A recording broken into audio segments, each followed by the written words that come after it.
কোম্পানির লোকেরাই আমার ভাইকে মৃত্যুর মুখে ঠেলে দিয়েছে, দাবি করেছেন দীপু চন্দ্রের বোন। ময়মনসিংহের ভালুকায় পিটিয়ে হত্যা করা শ্রমিককে কোম্পানির লোকেরাই মৃত্যুর মুখে ঠেলে দিয়েছে বলে অভিযোগ করেছেন তার বোন।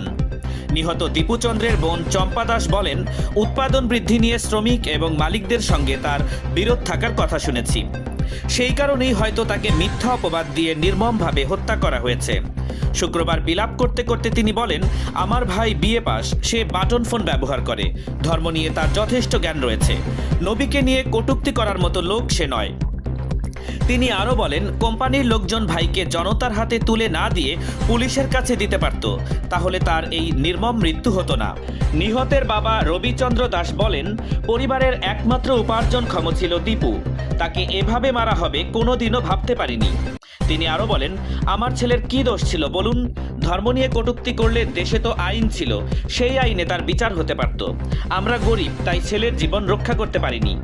নিহতের স্ত্রী মেঘনা রানী বলেন, আমার একমাত্র সন্তান পিতাহারা হয়েছে, অভাবের সংসারে কোথায় গিয়ে দাঁড়াবো ভেবে পাচ্ছি না। হত্যার যেন বিচার হয় রাষ্ট্রের কাছে